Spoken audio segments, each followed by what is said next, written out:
This is Dr. Thomas Klein. I'm coming to you from my home office here in Raleigh, North Carolina. And this is our Monday night sessions.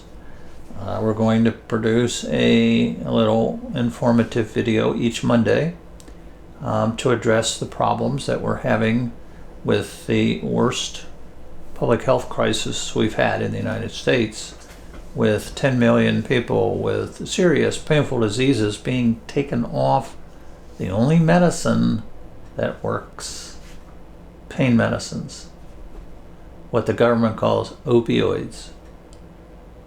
Pain medicine is the proper word. All opioids are pain medicines, as we've mentioned, including heroin. Remember heroin from before? Heroin's a pain medicine. So we want to talk about this drug, which is called NARCAN.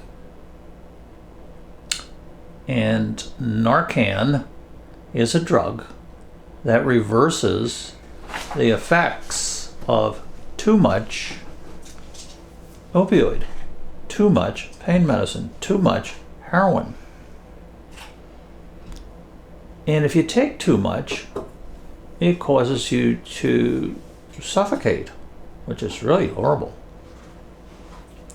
Interestingly, there's a famous scientist in Australia by the name of Darke, D-A-R-K-E, and he makes a cogent argument that overdose deaths in heroin people are not due to the heroin. It's due to the mixtures of the drugs they take.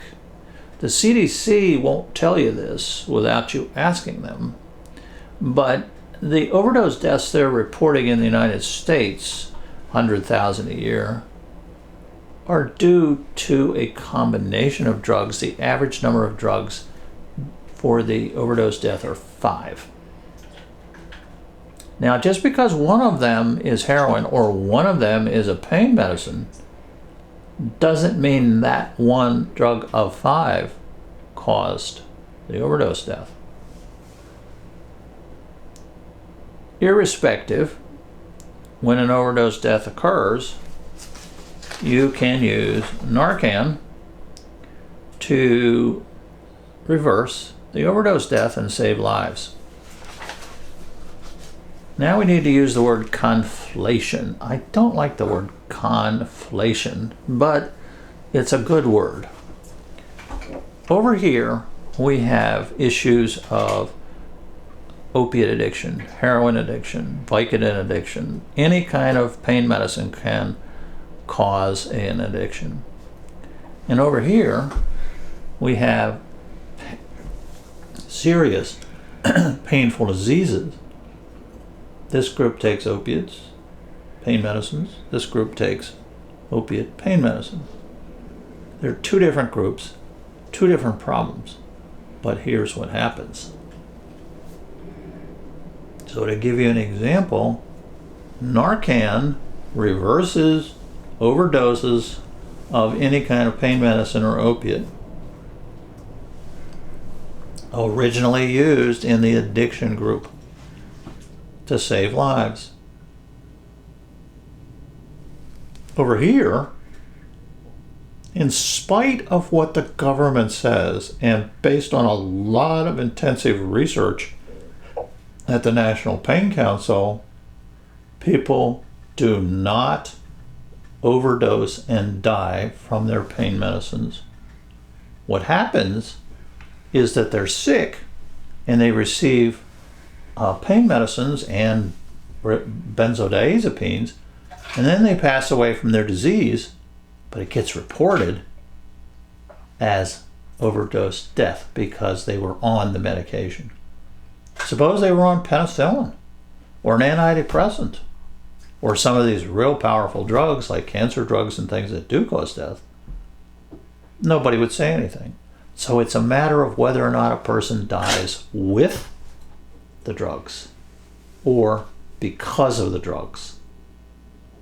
And based on a lot of research done at the National Pain Council, it is virtually impossible to determine whether or not a person has died from their pain medicine, because there's no values. You know, I mean, they have values for toxic drugs. You know, oh, if you go over this certain blood level, there are none for oxycodone or for any of the pain medicines. So how do you determine? In most cases that we've looked at, the overdose deaths reported are from the disease itself for which it's being treated. So NARCAN is really great for overdose deaths from addiction disease. So now, when you go to the pharmacy, and then the insurance companies, they want you to buy NARCAN because you take opiates, like the addicts, addicted people, and so you need this stuff. Well, guess what happened to the price? You know, it used to be $100, then went up to $300. So a lot of times the insurance companies are making you pay for it. They are now prescribing billions of dollars worth of NARCAN. And do you know there's not a single case of it being used? All of that NARCAN should have been given a long time ago to people in the addiction community. So when you go with your prescription to the pharmacist and he says, oh, you got to have a NARCAN prescription, what's the message? The message is, if you take this stuff, your doctor prescribed it, you're likely to die. And so you need this stuff to reverse the overdose. At best, the National Pain Council researchers, although this is not finalized yet, believe there are no more than 500 people a year dying from the possibility of an overdose. And we think a lot of those are not even that. There may be no one dying from a prescription drug overdose due to the drug, after you rule out the fact they would have died without the drug from their disease. So what do you do when they want you to buy NARCAN? I can't tell you what to do. I can tell you that there's no evidence that it works because there's no reason for it to be given. There's no overdoses occurring with your prescription drugs. This is all fabricated and embellished information coming out of the CDC and its advisors, the physicians for responsible opioid prescribing, who deeply believe that opiate pain medicines prescribed to patients is causing addiction.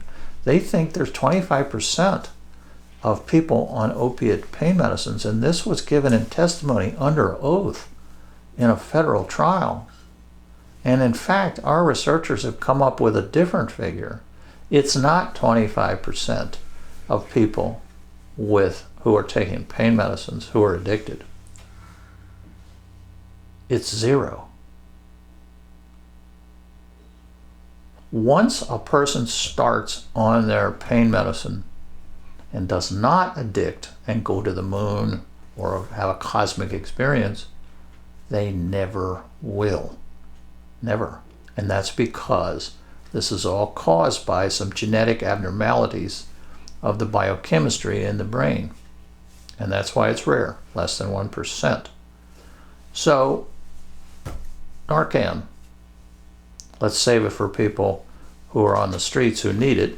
And why do people on the streets need it? Because the United States refuses to treat people with addiction disease because they believe it's immoral to give them assistance. In Europe, where they have availability to treat all opiate addiction disease, they drop the overdose death by 80%. So we have, the CDC announces we have 100,000 people dying every year. Imagine that's now 20,000, just because we would offer treatment to everybody in the United States. Even worse, the CDC numbers are off by more than 50%. That's going to be another YouTube video.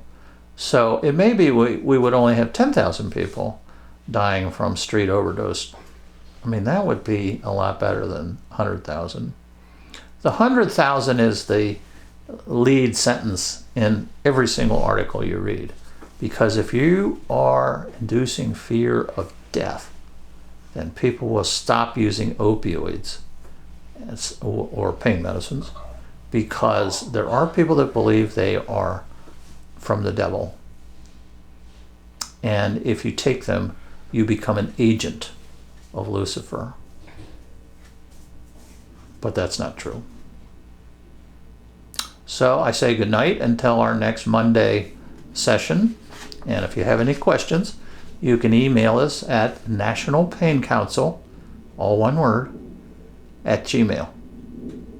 Good night.